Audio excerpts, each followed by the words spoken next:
Hey guys, I'm here with Charlie from Razroo. I had the privilege What's of up? training him this morning, me showing Fit for Life, and Charlie being a very intelligent dude. He has a lot of questions, so instead of just This is answering true. him in the gym, I wanted to share my knowledge and education with everyone out there. So, question number one was squat depth versus squat weight. So, me being Charlie's coach, right? Right. I noticed that Charlie has some mobility and ankle restrictions preventing him from achieving a full range of motion. So should I keep on working on my mobility with no weight or low weight? Or should I try to add as much weight as I can while using some sort of cheat, whether it's using a weightlifting shoe or elevating my heels slightly? Would you say that's your question? Yes. Okay, so the answer is as following. As long as you can break parallel, you should keep on loading weight as long as it doesn't affect your form or range of motion. So you can break parallel, go as heavy as you can with good form, and you're good to go. If your form starts deteriorating because of the mobility restrictions, then it is time to work more on your mobility or lower the weight. Did that Okay. answer your question? It does, and just to clarify, it's not going to. My mobility will not be increased by increasing weight and attempting to drive down further. That's a good question. The concept of mobility was born because people were working out in partial ranges of motion. Okay. Someone who can squat ass to grass is an expression of someone who can literally, kind of like me, Right, just right. drop his squat all the way. Right. He may not need to do so much mobility training. What he needs to do is just squat with weight. But in order to achieve that ass to grass squat, Yeah. you need to be putting in the extra mobility work first. Okay. Did that answer your question now? It does. It seems like we're saying that there's certain things with weight training that can only be done through mobility. To an extent, but once again, if I can squat ass to grass, I'm getting mobility and a heavy squat. It's also possible. I would imagine also the frequency rate Yes. isn't high enough. You're only doing it once a week. Exactly, versus versus like where I'm doing daily mobility. If someone's squatting 4 times a week ass to grass, he doesn't inherently need to spend more time in that deep squat position, although Right. it's not a bad thing. Cool? Cool. Question number 2, and this ties into the whole mobility aspect, was shoes versus no shoes. So me being, most of my life barefoot, I'm a big believer in running barefoot, training barefoot, going barefoot, because I believe that most shoes have a narrow toe box and aren't flexible enough and don't really allow your feet to function like they should. But today I'm going to speak just about shoes in the weight room. Okay. Squats and deadlifts and most lower body based movements, lunges, or hip thrusts, whatever, should be done barefoot because increased stability. A sneaker is not meant for weightlifting. It's created for running. So if you're going to wear something that's like bouncy or reducing the stability, weightlifting shoes specifically, like the ones with the heel or the rigid narrow toe box, like the ones Right. weightlifters wear, were designed only for weightlifting. They shouldn't be used for squatting and deadlifting because they're designed for weightlifters who already have a functional, healthy range of motion, and they're designed to help them get a little bit deeper in the squat. But if you're wearing weightlifting shoes, and you don't have sufficient mobility, and then you're just cheating yourself, and you're never actually developing functional, real-world strength. So that was the question. So that's kind of the question I have, which I feel like it's a lot of times when I hear fitness people say that, I feel like it's a little bit of like a purist attitude of you need a certain type of mobility, Okay. but I can still gain So let strength me if reflect I on don't that. have Let me the- reflect on that. Yeah. If you were to say, hey Sean, I'm competing in powerlifting and I want to, come in first place, I have a terrible range of motion. Go ahead, powerlifting is a sport. You want to get better, you have to have more weight in the bar. Alright. No one cares about your range of motion. They care, can you lift the bar or not? Okay. But if you were to say to me, hey Sean, I want to be a healthy individual, that's, a healthy weight, has a healthy range of motion, could function in my Okay. day-to-day life in addition to being strong, then I would prioritize mobility. Keep in mind, I work with athletes, I work with Olympians, right? And how like for me as someone sitting behind a desk most of the day, Right. how would that help me improve the health of my life if I'm still gaining strength? I can still function as a human being, and I can still do the cardio that I need. Well, I would say, I mean, the squat is a little bit different right now because I can't squat. right. I would say because you're not competing at the moment in anything, as far as I Right. know, so you need to have a better range of motion in order to maximize your strength gains. Okay. Once again, the art of powerlifting is not how strong I am. Makes sense. I mean, my deadlift I think is a little bit off. My shoulder press probably can have a little bit of improvement. My squat can have a little bit of improvement, and my bench press sometimes I don't feel like I'm squeezing my back enough. So yeah, okay. So I hear that. I do want to clarify something though. The art of powerlifting is not how strong I am. It's, can I lift this weight off the floor? Can I lift the weight, in front of me?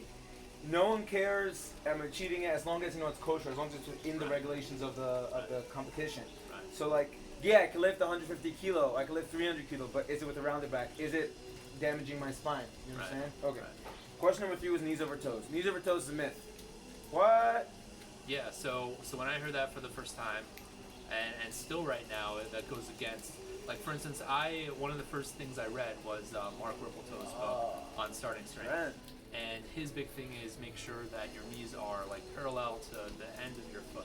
Okay. So Mark Ripto is a big chassid or big believer of back squat, front squat, and I totally have a lot of respect for him. He knows way more than me, and I'm a little square compared to him. Okay. But okay. I did Olympic weightlifting course for a year, and Olympic weightlifters, for those who don't know, so you can't really see my lower body at the moment, but they clean and jerk, and then jerk it over their head and snatch with hundreds and hundreds and hundreds of kilo.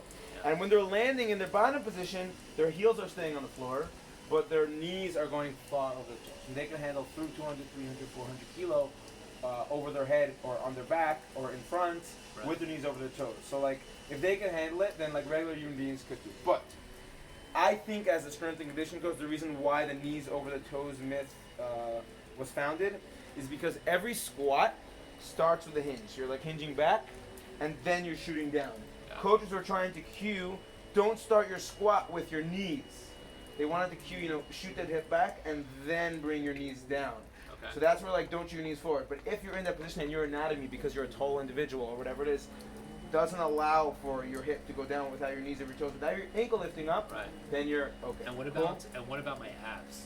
Does it matter how far? Because imagine if I go farther down, there's less of my torso. I don't know. Does that make sense? I don't know if abs is the right word, because abs is a very specific muscle, the rectus abdominis. We're talking about bracing in general. You take a deep breath in, squeeze, and at that point, as long as you're squeezing, you can take whatever angle you want, as long as your spine is neutral.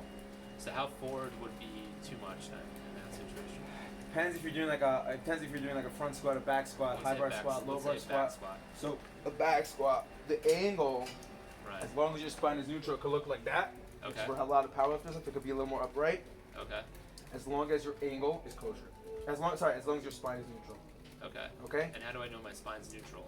You can take videos of it. You can take a broomstick and do the broomstick test. Make sure that it's like on up. That your spine is not bending under load. Okay. Your spine is rigid like a plank. All right. Cool. Another question Charlie asked was explosive training versus powerlifting versus bodybuilding. How does it work? So I'm gonna kind of try to break it down for you. Bodybuilders' main goal is aesthetics. What does that mean? They want to maximize how big and aesthetic their muscles are.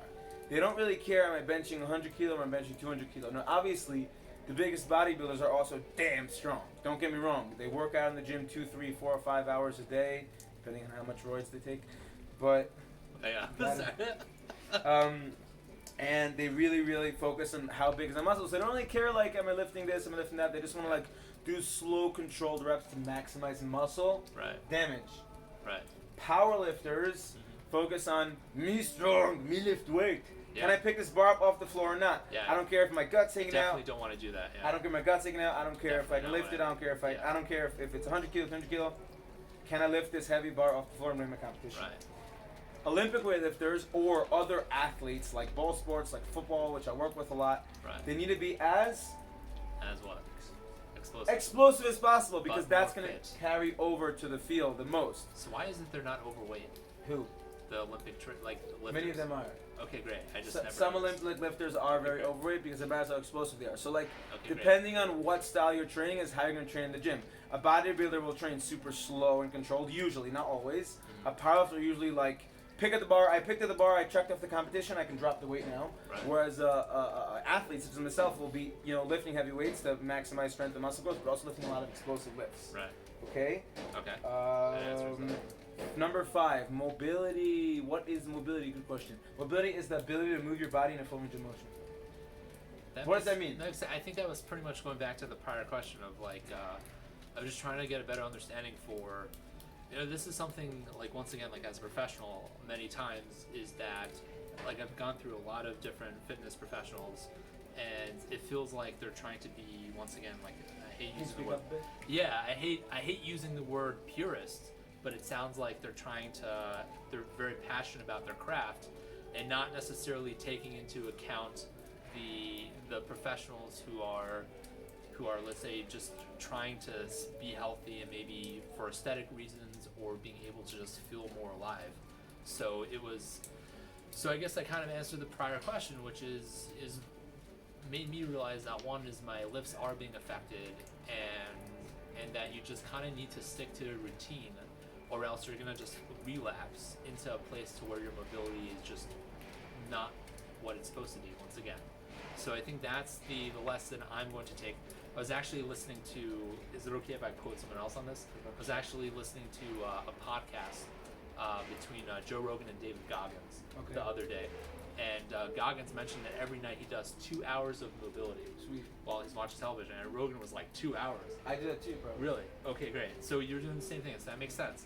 So Goggins was just like, for him, it's like a mentality thing. Right. And for me, I kind of felt like that was also a thing for like trainers also. It's like, how much can you push yourself? But like for me, I'm not looking to push myself.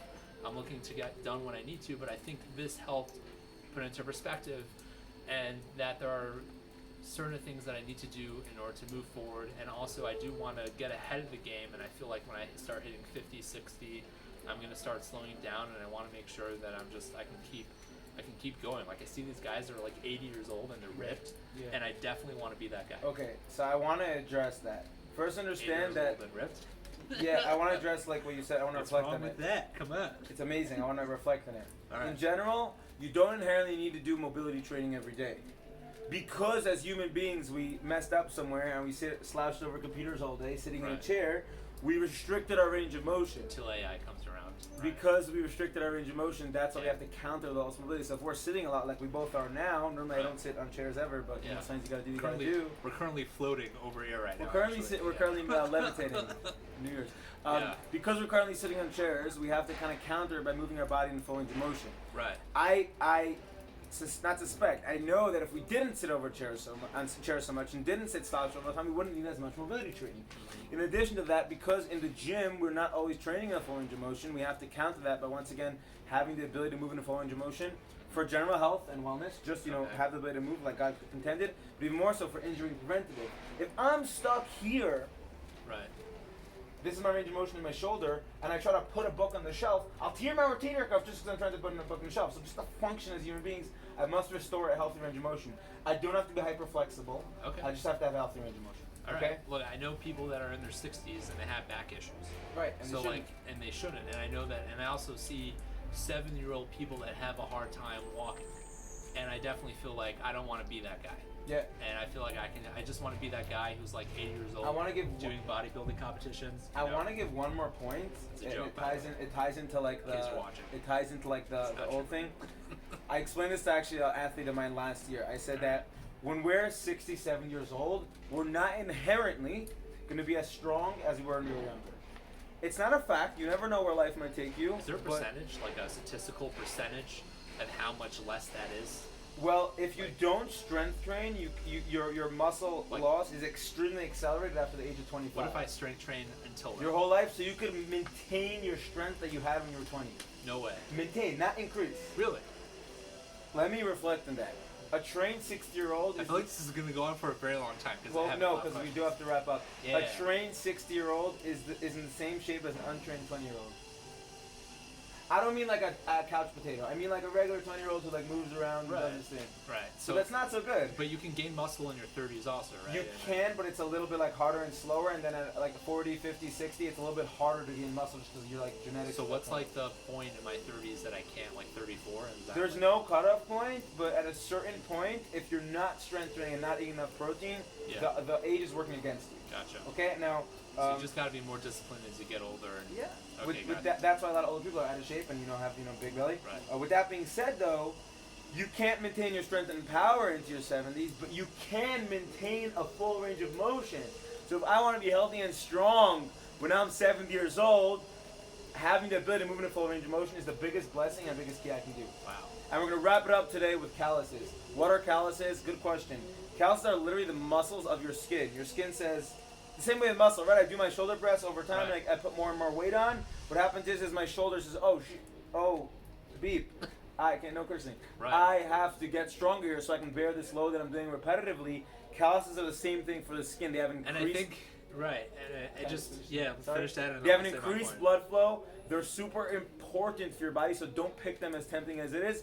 And I recommend that you have calluses because when you shake someone's hand, you feel like this manly hand. Oh wow, this guy has a manly hand. You know what I mean? Whereas you feel this like soft hand, you're like, nah, this guy doesn't work out. So ditch the gloves because it will make your hands more manly. And I think the real question that most single guys want to know is, do women find calluses attractive? So sorry, That's my wife has like more calluses than me in her hand, and she's also like bigger and more jacked and stronger than me.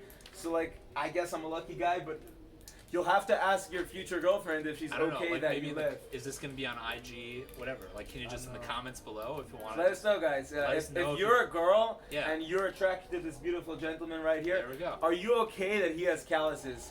Next training session, he has to go do some programming. It's been real. Have a Shabbat Shalom and a great New Year, guys. And stay fit with Sean Fit for Life and Charlie Greenman. Charlie from Razroo. Razroo. Peace out.